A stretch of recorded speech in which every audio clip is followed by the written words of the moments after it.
2020년 1분기 12과 성경 교과입니다. 하나님께서 그분의 백성들에게 말씀하신 신명기 5장 4절 여호와께서 산 위 불 가운데서 너희와 대면하여 말씀하시매. 그렇습니다. 이스라엘 백성이 하나님의 면전에 있기는 했었지만 그분의 음성은 듣고 보았을 뿐 그분의 형상은 보지는 못했습니다.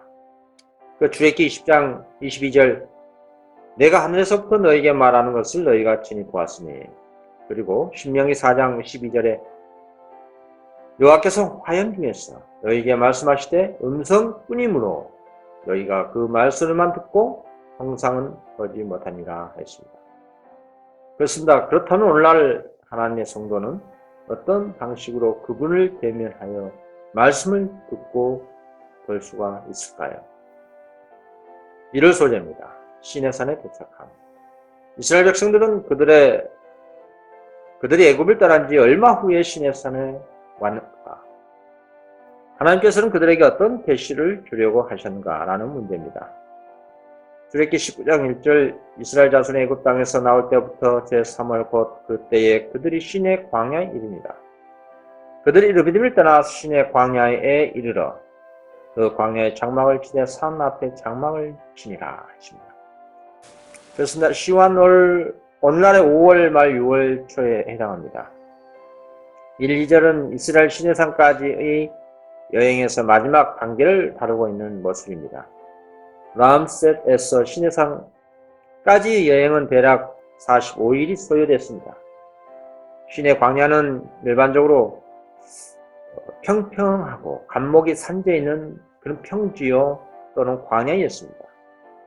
그리고 이곳은 산들에 둘러싸여 천연적인 원형 극장을 이루고 있었기 때문에 하나님께서 선포하실 율법을 받기 위해 이스라엘 백성들이 모이기에 아주 적당한 장소였습니다. 사면에 솟아있는 거대하고 험준한 산들이 고독하고 장엄한 이풍이 그 영원성과 장엄함을 만해주는 것처럼 보였습니다. 그리고 여기서 그들의 마음은 엄숙함과 경외심으로 감명을 받았습니다. 이 장엄하고 감동적인 환경 가운데서 이스라엘 백성들에게 율법이 주어졌던 것입니다. 거지대와 경제 조건이 이토록 놀라운 만큼 잘 어우러져 있어서 모인 백성들이 여기 출애굽에서 묘사된 광경과 소리를 어디서나 보고 들을 수 있는 조건을 구비한 장소는 세상 어디에도 찾아볼 수가 없었습니다. 이런 환경에서 이스라엘 백성들은 일찍이 하나님께서 인간들에게 주신 것 중에 가장 놀라운 계시를 받게 되던 겁니다. 그것은 내 땅 것이고 백성들이 신령한 사물로부터 그들의 생각과 관심을 다른 데로 돌리게 하는 모든 것에서 떨어져 있어서 전적으로 하나님과만 함께 지낼 수 있는 그런 곳이었습니다. 그리고 이스라엘 백성은 11개월 이상 시내에 머물러 있었습니다. 여기에서 율법을 받고 언약을 비준했을 뿐만 아니라 성소를 건립하고 추가적인 조직 개편을 위해 시간을 가졌던 것입니다. 그들에게 여호와를 향한 의문을 조용히 명상할 수 있는 기회가 주어진 것입니다. 그리스도가 제자들에게 권고했듯이 하나님의 백성들에게는 그러한 쉼의 시간이 필요합니다. 사도 바울의 애가 있는 바 바로 이 장소에 쉴 수 있는 아라비아로 갔던 적이 있었습니다. 우리 각자 개인적으로 오늘날 하나님의 은혜와 깨달음을 받기를 원하신다면 조용한 새벽 미명의 성경을 기도하는 마음을 읽고 연구하신다면 고대 이스라엘 백성들이 받은 그 감명을 동일하게 받을 거라 믿습니다. 또 오늘날 우리에게도 하나님의 구원의 계시를 빌 수 있는 그러한 신뢰가 필요합니다.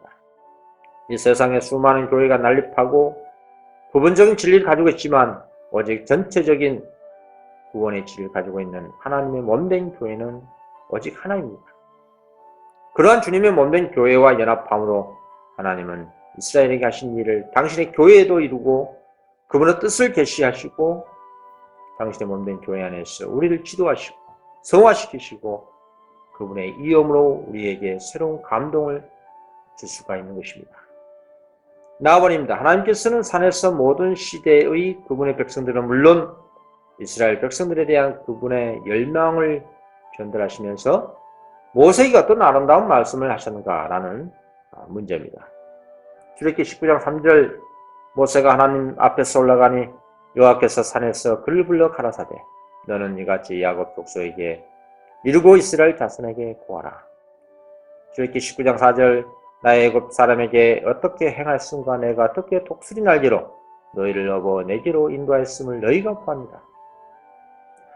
세계가 다 내게 속하였나니 너희가 내 말 잘 듣고 내 언약을 지키면 너희는 열국 중에서 내 소유가 되겠고 너희가 내게 대하여 제사장 나라가 되며 거룩한 백성이 되리라.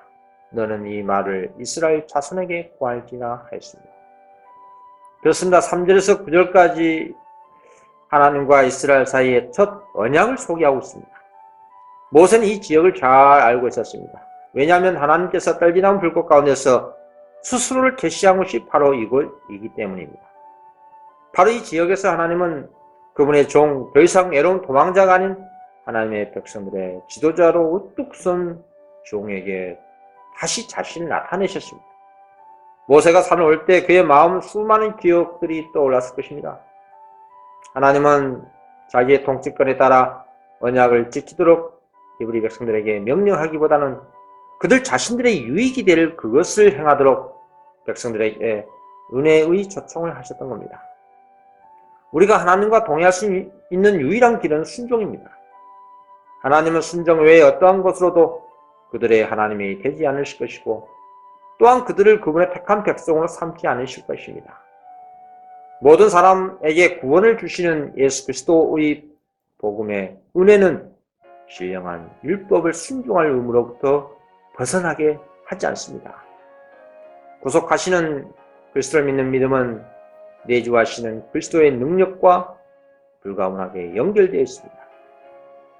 그리고 십계명을 준수하도록 해주는 것입니다. 예수와 사도들은 신령한 율법에 순종해야 할 원칙을 강조하여 확언하였습니다. 오늘날 하나님의 백성들은 옛적 이스라엘을 위하여 모세에게 주어진 교훈들을 선명하고 자세한 윤곽을 가지고 연구해야 하고 순종해야 할 것입니다. 하나님이 시내 산에서 그의 백성들과 맺으신 언약은 우리의 피난처요 요새가 되어야 합니다. 그리고 백성들이 일제히 응답하여 가로되 우리가 여호와의 명하신 대로 다 행하리라. 이 언약은 주께서 고대 이스라엘과 그것을 맺으실 때에 가지고 있었던 꽃 같은 조력을 오늘날에도 가지고 계십니다. 5일 소절입니다. 하나님을 만날 준비. 모세가 하나님께서 그에게 말씀하신 것을 백성들에게 전달한 후에 백성들은 어떻게 반응했습니까? 출애굽기 19장 7절 모세가 와서 백성의 장로들을 불러 여호와께서 자기의 명하신 그 모든 말씀을 그 앞에 진술하니 백성이 일제히 응답하여 가로되 여호와의 명하신 대로 우리가 다 행하리라. 모세가 백성의 말로 여호와께 회복하며 여호와께서 모세에게 이르시되 내가 빽빽한 구름 가운데서 내게 일하면 내가 너와 말하는 것을 백성으로 듣게 하며 또한 너를 영원히 믿게 하려 함이라. 모세가 백성의 말로 여호와께 구했습니다. 모세는 진영으로 돌아왔습니다. 그리고 이스라엘 장로들을 소집하였습니다. 그들에게 하나님의 기별을 전달했습니다. 그들은 여호와의 명하신 대로 우리가 다 행하리라 라고 대답하였습니다. 그리하여 그들은 하나님과 엄숙한 언약을 맺고 하나님을 그들의 통치자로 받아들이기로 맹세했습니다. 동시에 그같이 하여 그들은 특별한 의미에 있어서 그분의 지배를 받는 신민이 되었던 겁니다. 그러나 이스라엘이 이행할 수 있다고 생각했던 것을 할 수 없다는 무력감을 깨닫게 하기에 하나님은 율법을 지키는 그들의 시도를 허용하셨습니다. 그리하여 그들은 자아에 대한 신뢰심에서 하나님에 대한 신뢰심으로 그리고 자신의 노력에 대한 확신에서 하나님이 이루신 일에 대한 믿음으로 이끌리게 될 것이었습니다. 율법은 죄로부터 그들을 구원하신 유일한 구주 그리스도께로 이끈 수단이 될 것입니다. 이렇게 해서 새 언약의 관계, 하나님의 은혜의 복음, 그리스도 안에서 그리고 그리스도를 통해 지켜질 율법을 위한 길이 준비되었습니다. 바울이 선언했듯이 이 새 언약의 관계는 믿음으로 말미암아 율법을 폐하지 않았습니다. 율법은 의무의 표준으로 거룩한 행실의 기준으로 남아 있습니다. 새 언약은 율법을 의의 영원한 법으로 세웁니다. 그것 없이는 거룩한 행실도 있을 수 없기 때문입니다. 새 언약에 따르는 갈목한 축복은 그리스도를 믿는 믿음을 통해서 율법의 의를 이룰 수 있는 능력이 믿는 자들에게 주어진다는 사실입니다. 이것은 이 마지막 시대에 하나님의 백성들이 해야 할 세약입니다. 하나님의 간합하심은 하나님과 맺은 언약의 말들을 신실히 성취하는 데 달려 있습니다. 하나님의 언약 가운데는 그를 순종하는 모든 사람이 다 포함됩니다. 나와버립니다. 하나님의 율법을 제시할 때 하나님의 임재 앞에 서기 위해 사람들에게 어떤 준비가 필요했는가? 우리는 교회에서 하나님의 임재가 나타나기 전에 어떤 주의를 기울여야 하는가라는 문제입니다. 출애굽기 19장 10절 여호와께서 모세에게 이르시되 너는 백성에게로 가서 오늘과 내일 그들을 성결케 하며 그들을 옷을 빨고 예비하여 제3일을 기다리게 하라. 이런 제3일에 나 여호와가 온 백성의 목전에 시내산에 강림할 것이니 너는 백성을 위하여 사면을 지경을 정하고 이르기를 너희는 산과 산에 오르거나 그 지경을 범하지 말지니 산을 범하는 자는 정령 죽임을 당할 것이라. 손을 그에게 댐이 없이 그런 자는 돌에 맞아 죽임을 당하거나 살에 세워 죽임을 당하리니 짐승이나 사람을 물어나고 살지 못하리라. 나팔을 길게 불거든 산 앞에 이를 것이나 하라. 모세가 산에서 내려 백성에게 이르러 백성으로 성결케 하니 그들이 자기 옷을 빨더라. 모세가 백성에게 이르되 예비하여 제3일을 기다리고 여인을 가까이 말라 하니라. 그렇습니다. 위대하시고 능하신 하나님, 아름다운 애들 창설하시고 모든 것을 아름답게 하신 그분은 질서의 하나님이십니다. 그리고 그분은 그분의 백성들이 질서와 정죄를 지니기를 원하십니다. 그분의 거룩한 임재 앞으로 나아갈 때 그분 앞에 나간 사람들에게는 느슨함과 허름함이 없어야 했습니다. 그 이유가 무엇일까요? 이 모든 주의와 목적이 무엇일까요? 단순히 하나님께 잘 보이도록 하기 위한 것일까요? 우리에게 주어진 이유는 그 백성들에게 바른 인상을 심어주기 위한 것이었습니다. 거룩한 일에 종사하는 자들이 주의와 하나님께 대한 경외를 그들의 옷과 태도를 통해 보이지 않는다면 백성들은 하나님과 그 거룩한 봉사에 대하여 엄숙함과 경외심을 잃게 될 것입니다. 만일 제사장들이 하나님의 존전에 나올 때 조심하고 세심하게 하나님께 대한 경외심을 보인다면 이것은 그들에게 하나님과 그분의 요구에 대하여 숭고한 생각을 갖게 해줄 것입니다. 그것은 그들에게 하나님은 거룩하시며 그분의 일이 신성하며 그분의 일과 관련된 모든 것은 거룩하다는 것을 보여주었습니다. 그것은 부정이나 불결과는 아무 상관이 없어야 하고 모든 부정한 것은 하나님께 가까이 나아간 자들로부터 제거되어야 함을 보여주었습니다. 그들이 하나님 면전에 나타나려면 성결이 필요했습니다. 그것 없이는 아무도 그를 볼 수가 없기 때문입니다. 성결은 근본적으로 마음의 문제입니다. 마음이 청결한 상태입니다. 외형적인 준비 작업은 하나님을 만나기 위해 백성들이 마음을 준비해야 할 필요를 그들에게 각인시키기에 마련되었던 겁니다. 다음 하일 소재입니다. 하나님의 임재하심. 하나님께서 그분의 백성에게 말씀하시기에 하늘에서 내려오셨을 때의 장면의 위엄과 엄숙함을 묘사하라. 출애굽기 19장 16절 제3일 아침에 우레와 번개와 빽빽한 구름이 산 위에 있고 나팔 소리가 심히 크니 진중 모든 백성이 다 떨더라. 모세가 하나님을 맞으려고 백성을 거느리고 진에서 나오며 그들이 산 기슭에 섰더니 시내산에 연기가 자욱하니 여호와께서 불 가운데서 거기 강림하심이라. 그 연기가 옹기점 연기같이 떠오르고 온 산이 크게 진동하며 나팔 소리가 점점 커질 때에 모세가 말한즉 하나님이 음성으로 대답하시더라. 여호와께서 시내산 곧 그 산 꼭대기에 강림하시고 그리로 모세를 부르시니 모세가 올라가네. 그렇습니다. 제3일 아침에 온 백성을 산을 쳐다보고 있을 때에 산 꼭대기에는 빽빽한 구름이 덮였고 그 구름은 더욱 검어지고 짙어지면서 아래로 밀려 내려와 마침내 온 산은 어둠과 무시무시한 신비에 쌓였습니다. 그 후에 백성들도 하나님을 만나도록 소집하는 나팔 소리와 같은 소리가 들렸습니다. 모세는 백성들을 인도하여 산깃으로 나갔습니다. 짙은 흑암 속에서 번개가 번쩍이고 우레가 진동하고 그 소리가 주위의 산들에 다음에 우레 소리가 그치고 나팔 소리도 들리지 않았으며 온 땅은 고요해졌습니다. 한동안의 엄숙한 침묵이 지난 후 하나님의 음성이 들렸습니다. 수종한 천사들에게 옹이 되었어 여호와께서 산 위에 서시고 그분을 두르신 짙은 흑암을 통하여 큰 음성으로 그분의 율법을 알리셨습니다. 하나님께서는 그분의 육성으로 이스라엘 백성들에게 십계명을 반포하심으로 그 중요성을 입증하셨습니다.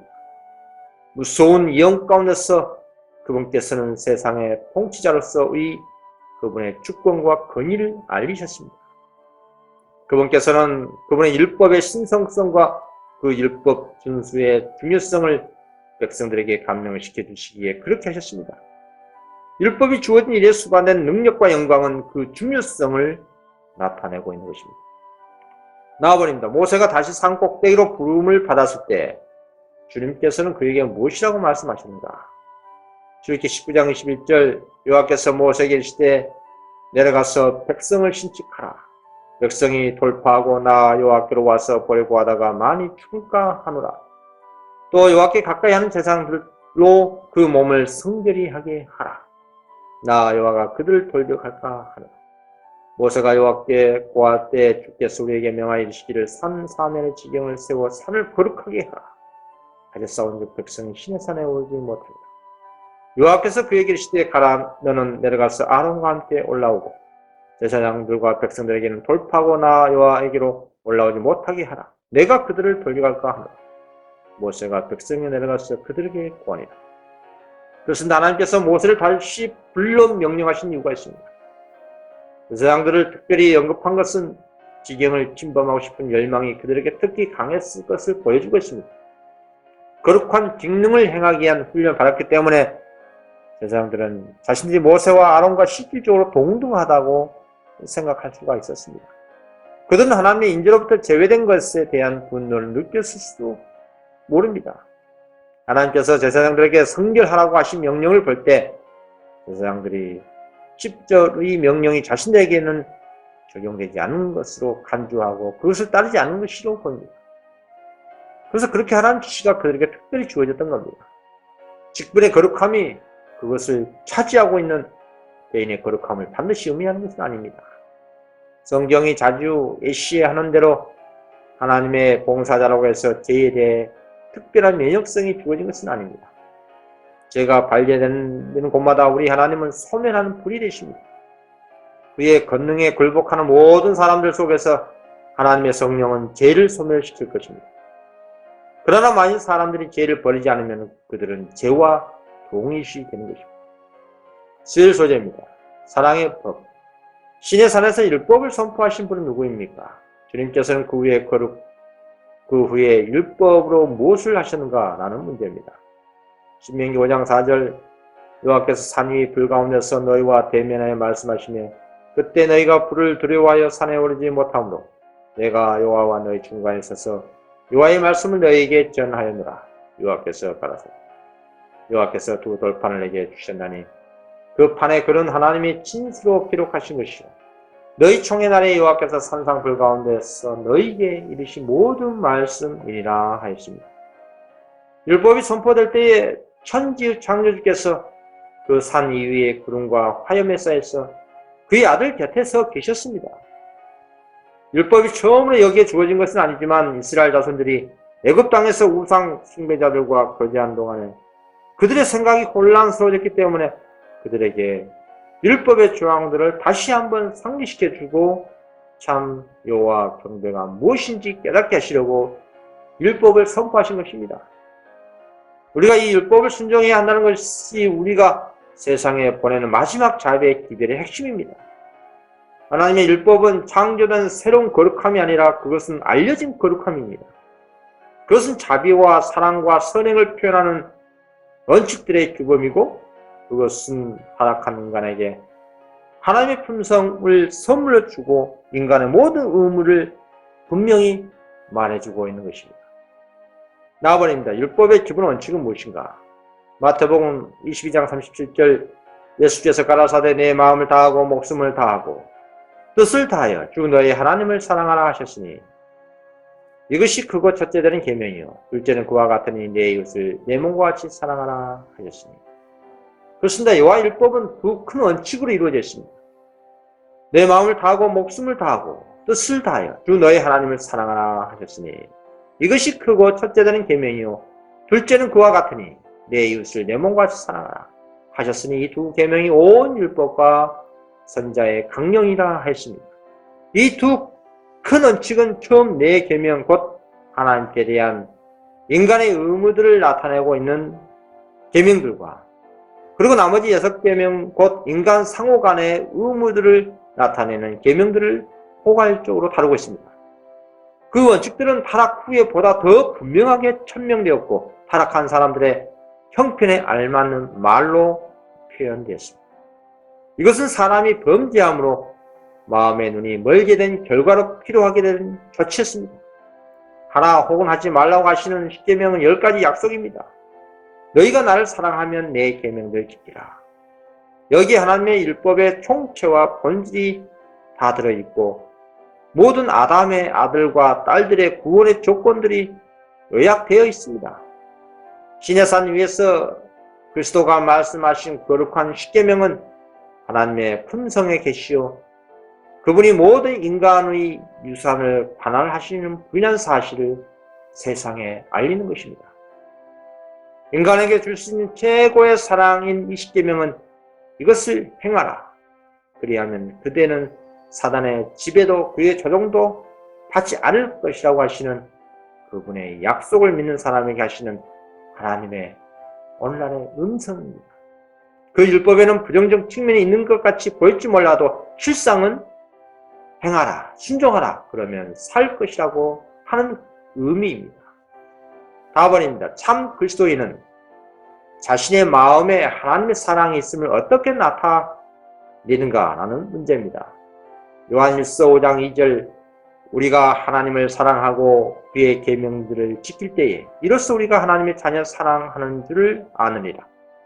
하나님을 사랑하는 것은 이것이니 우리가 그 계명들을 지키는 것이라. 그의 계명들은 무거운 것이 아니로다. 로마서 13장 10절 사랑은 이웃에게 악을 행치 아니하나니 그러므로 사랑은 율법의 완성입니다. 영혼 속에 예수님의 사랑은 모든 증오심과 이심과 시기심 다 내어 쫓을 것입니다. 왜냐하면 하나님의 율법은 완전하여 영혼을 소성케 하기 때문입니다. 건강은 하나님의 율법을 순종하는 데 있습니다. 순종하는 사람의 애정은 아버지 하나님으로 쫓아 나온 것입니다. 주 예수를 쳐다볼 때에 우리는 서로 용기를 주고 서로 봉사하게 됩니다. 사랑의 율법은 하나님과 동료 인간들을 위해 몸과 마음과 목숨을 다하는 헌신적인 봉사를 하라고 요구하십니다. 이러한 봉사는 우리로 하여금 다른 사람에게 축복이 되게 하는 동시에 우리 자신에게도 큰 축복을 가져다 주는 것입니다. 목요일 소재입니다. 불변의 율법. 율법의 선포는 사람들에게 어떤 영향을 주었는가? 그것은 모세에게 어떤 영향을 주었는가? 라는 문제입니다. 출애굽기 10장 18절 뭇 백성이 우레와 번개와 나팔 소리와 산의 연기를 번지라. 그들이 볼 때에 떨며 멀리 서서 모세에게 이르되 당신이 우리에게 말씀하소서. 우리가 들으리라. 하나님이 우리에게 말씀하시지 말게 하소서. 우리가 죽을까 하나이다. 모세가 백성에게 이르되 두려워 말라. 하나님이 강림하시면 너희를 시험하고 너희로 경외하며 범죄치 않게 하려 하심이라 하시니.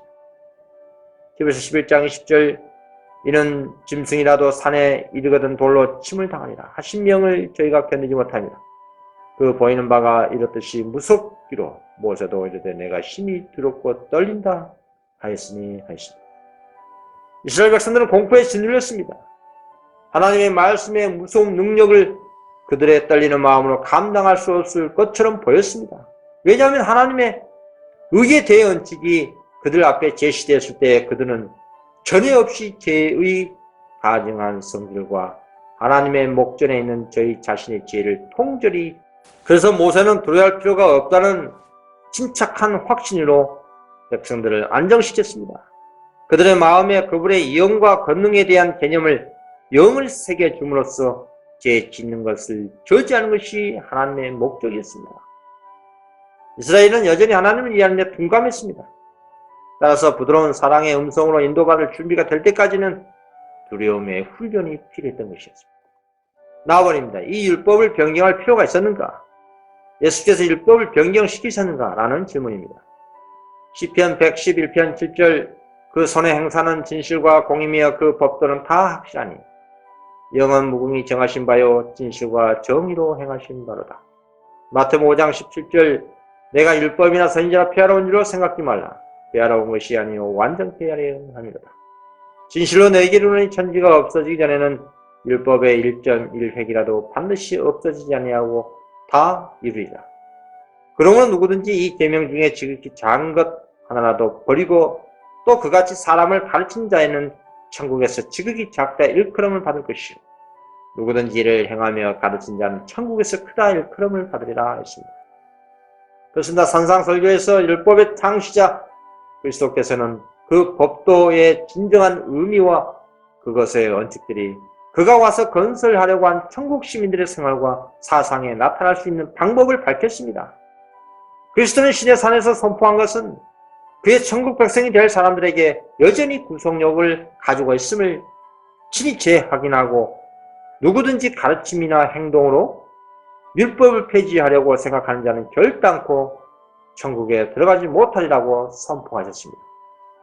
하늘 성전 안에 있는 하나님의 율법은 언본입니다. 돌판에 새겨지고 모세를 통하여 그의 오경에 기록된 것은 그 언본을 정확하게 옮긴 사본이었습니다. 이 중간점을 이해하게 된 사람들은 하나님의 율법의 신성하고 변함없는 본질을 알 수가 있는 것입니다. 하나님의 뜻의 계시요 그분의 품성의 사본인 하나님의 율법은 그 명령에 하나도 무효가 될 수 없고 그 1.1획이라도 변경될 수가 없었습니다. 시편 기자는 이에 대해 다음같이 기록했습니다. 여호와여 주의 말씀이 영원히 하늘의 국기에서 싸우며 그 법도는 다 확실하니 영원 무궁히 정하신 바요 진실과 정의로 행하신 바로다 라고 증거하고 있습니다. 이번 성경 교과 공부 마치겠습니다. 감사합니다.